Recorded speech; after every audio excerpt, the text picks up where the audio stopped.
হুম। কি সমস্যা নিয়ে এসেছিলেন আপনি? কি কষ্ট হয়েছিল যখন এসেছিলেন? আগে প্রথমে হয়েছিল পায়খানা। হুম। পায়খানা এখন কিছু হয়েছে ঠিক, মানে অল্প অল্প করে খুলাসা করে হয় না, একটু একটু করে হয়। ওকে। হ্যাঁ। আর এই কোমরের ব্যথা একটা একটু কমেছে। আর পায়ের নিচগুলো না শিরশিরানিটা আছে, আর কিছু না। মোটামুটি 1 মাস ওষুধ চলছে। 1 মাসে আপনি কেমন আছেন? ভালো আছি, কতটা ভালো আছেন? অনেক ভালো আছি। So it was a case of abdominal pain, stool irregular, ineffectual urging of stool was there, and general weakness was there.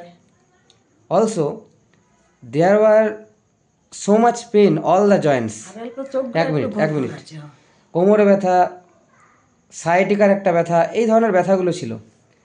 তো কিছু সিমটমস নিয়ে পেশেন্টকে আমি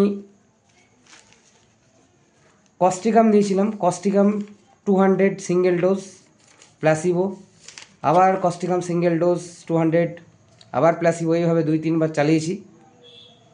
টোটাল আপনাকে কতবার ওষুধ দেওয়া হয়েছে? 4 বার। 4 বার ওষুধ দেওয়া হয়েছে।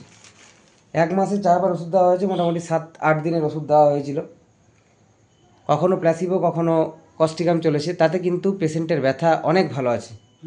আমার অনেক ভালো তো আছে। এই যে এই ধরনের ব্যথার কেসগুলো, যেগুলো আমার ভিডিওটা করার উদ্দেশ্য, যেটা ব্যথার যে কেসগুলো, যেমন লাম্বাগো, লো ব্যাক পেন বা আর্থ্রাইটিস, স্পন্ডোলাইসিস, নেক pen, tennis elbow, shoulder joint pain, frozen shoulder যাকে অনেক সময় বলা হয়, তো এই ধরনের যে ব্যথাগুলো, বা সায়াটিকা, যে কোনো ব্যথা, muscular pain it may be joint pain, osteoarthritis, rheumatoid arthritis, general neck pains, lumbar spondylitis, এই ধরনের ব্যথাগুলো, এই ধরনের রোগগুলো কিন্তু হোমিওপ্যাথিতে খুব খুব ভালোভাবে কিওর করা যায়, খুব ভালোভাবে পেশেন্টকে রিলিফ দেওয়া যায়। অনেক ক্ষেত্রে যেখানে দেখা যায় অ্যালোপ্যাথিক পেন কিলার খেয়ে খেয়ে পেশেন্ট ফেড আপ হয়ে গেছে, একদম পেশেন্টের কোনো উন্নতি হচ্ছে না, শুধু পেন কিলার খেয়ে রিলিফ থাকছে, সেই সমস্ত কেসগুলোতে অ্যাজ ওয়েল অ্যাজ যে কেসগুলো আমাদের কাছে শুরুতেই চলে আসে, সেই সমস্ত কেসগুলো, সব ধরনের কেসে কিন্তু খুব ভালো রেজাল্ট হোমিওপ্যাথিতে এই ধরনের ব্যথার কেসে দেখতে পাওয়া যায়।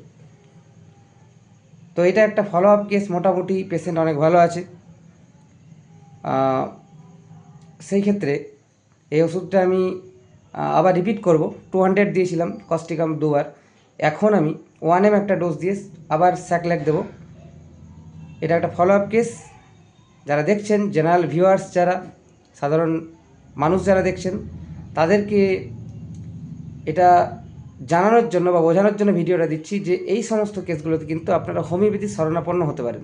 নিয়ারেস্ট কোনো হোমিওপ্যাথিক ডক্টরের কাছে যাবেন যারা সিঙ্গেল মেডিসিন প্রেসক্রাইব করেন অ্যাট আ টাইম, একবারে, সেই সমস্ত ডাক্তারের কাছে অবশ্যই যাবেন এবং দেখবেন এই ধরনের কেসগুলো কিন্তু খুব ভালো রেজাল্ট পাবেন। আর কিছু বলতে চান? আর ওই পায়খানা অল্প অল্প করে হয়।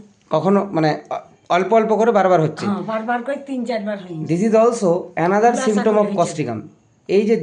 এই যে সিমটমটা, ineffectual urging of stool again and again, এই সিমটমটা কিন্তু not only the symptom of নাকভূমিকা, but also this symptom is present in causticum. বারবার পায়খানা যাওয়ার টেন্ডেন্সি কিন্তু না হওয়া বা অল্প হওয়া, এই যে টেন্ডেন্সি, এই যে কেসটা কিন্তু, বা এই সিমটমটা কিন্তু কস্টিকামেও আছে। তো থ্যাংক ইউ। আশা করি এই ভিডিও থেকে যারা জনসাধারণ কিছু বুঝতে পারলেন বা জানতে পারলেন। Thank you.